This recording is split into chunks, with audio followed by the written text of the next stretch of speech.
જોઈ રહ્યા છો KP news channel. Editor in chief Rafiq શેખની સાથે।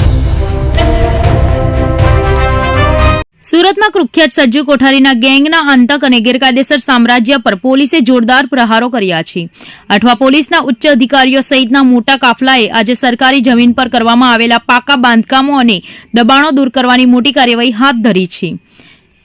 દોતીવાલાની સજ્જુ કોઠારી ગેંગના સાગરીત વલ્લી સૈયદ દ્વારા સરકારી જમીન પર કબજો જમાવીને 15થી વધુ દુકાનો તાળી દેવામાં આવી હતી। આ માથાભારે તત્વોએ ગેરકાયદેસર પાકું બાંધકામ કરીને આ જગ્યાઓ ભાડે આપી દીધી હતી। જોકે પોલીસને આ બાબતની જાણ થતાં જ અઠવા પોલીસે ઘટના સ્થળે પહોંચીને તમામ ગેરકાયદેસર દુકાનો ખાલી કરાવી ડિમોલેશનની પ્રક્રિયા હાથ ધરી હતી। ભારે પોલીસ બંદોબસ્ત વચ્ચે ચાલી રહેલી આ કામગીરીની ભૂમાફિયાઓમાં ફફડાટ ફેલાયો છે।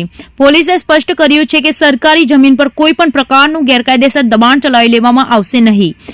હાલ પોલીસે તમામ દુકાનો ખાલી કરાવી દીધી છે અને ટૂંક સમયમાં તમામ ગેરકાયદેસર બાંધકામ તોડી પાડી જમીન ખુલ્લી કરવામાં આવશે। તમે જોઈ રહ્યા છો કેપી ન્યૂઝ ચેનલ રફીક શેખની સાથે।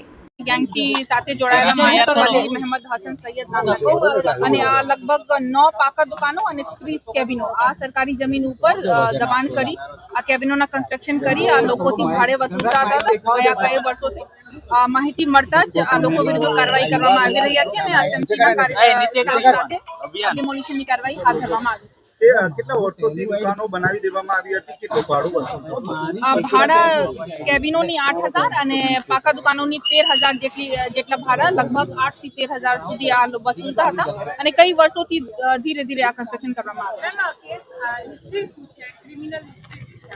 આ વલી મહેમદ સજ્જુ કોઠારી સાથે રહેવાવાળા માણસ છે અને એમની વિરુદ્ધ ખરેખર એક જ જાહેરનામા ભંગનો ગુના છે અત્યાર સુધી જે અમારે લોકો પાસે માહિતી છે અને આગળની તપાસ અમે લોકો કરી। આ ગેંગમાં કઈ રીતે આ ભૂમિકા એમની સ્પષ્ટ નથી। આ એમની સાથે જોડાયેલ માણસ છે, આ ક્લિયર છે અને એમની તપાસ અમે લોકો અત્યારે કરી રહ્યા છીએ।